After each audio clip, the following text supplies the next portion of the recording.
चिंतन रहा है उससे केवल हमारा समाज ही लाभान्वित हुआ है। बाबा साहब के जो विचार हैं आज पूरे विश्व में फैल रहे हैं, उनकी गूंज है। और जैसा कि आप टीवी के माध्यम से भी देखते होंगे, हर साल देखते हैं कि जो बाबा साहब के दिन जो हिंदुस्तान में कुछ अपने शोषित वर्ग से केवल सीमित रह गई थी, आज पूरे विश्व में विश्व के सभी देश बाबा साहब के विचारों से प्रभावित हैं। उनका जो जीवन दर्शन है, जो उनका चिंतन है, वो सारा विश्व में फैल रहा है और सभी इस बात को मानने लगे हैं कि बाबा साहब वास्तव में एक बहुत बड़े विद्वान व्यक्ति थे। और विशेष करके हमने बाबा साहब के जो विचारों को, बाबा साहब को केवल शोषित वर्ग से सीमित करके रख दिया, ये उनके साथ बहुत ही बड़ी, बाबा साहब के विचारों के साथ बहुत बड़ा अन्याय है। और ये अन्याय अब नहीं रहा। बाबा साहब के बारे में जब लोगों ने पढ़ा है, सोचा है, उनकी विचारधारा को समझा है, उनकी चिंतन को समझा है, तो सबकी आंखें धीरे धीरे खुलने लगी है और सभी लोग उनके विचारों को अपनाने लगे हैं।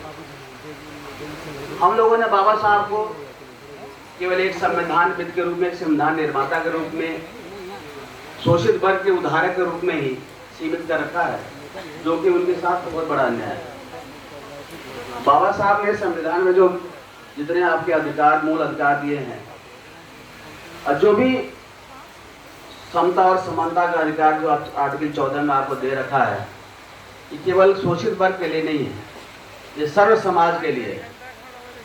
तो सर्व समाज धीरे धीरे बाबा साहब के बारे में जान रहा है, समझ रहा है।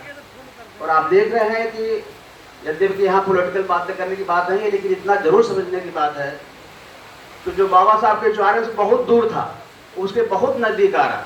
जितनी हमारी पॉलिटिकल पार्टी हैं, चाहे उनका उद्देश्य कुछ भी रहा हो, चाहे उनका उद्देश्य हो वोट लेने का हो, वो किसी न किसी माध्यम से देखिए सारे वर्ग के लोग जो है बाबा साहब के विचारों को अपना रहे हैं, चाहे उनके पीछे चाहे वो स्वार्थवश कर रहे हो और चाहे वो सही तरीके से मान रहे हैं।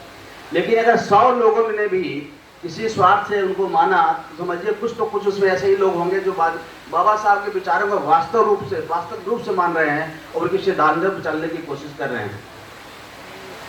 मैं बहुत कुछ समझ नहीं लूँगा, लोग 2-3 बातें हैं जो हमारे सारे वक्ताओं ने कह दी है, लेकिन बहुत सारी ऐसी बातें हैं जो हम बाबा साहब के बारे में नहीं जानते हैं या बहुत कम सुना उनके बारे में, और उसके बारे में बहुत कम बताया गया है और उस पर चर्चा की गई है।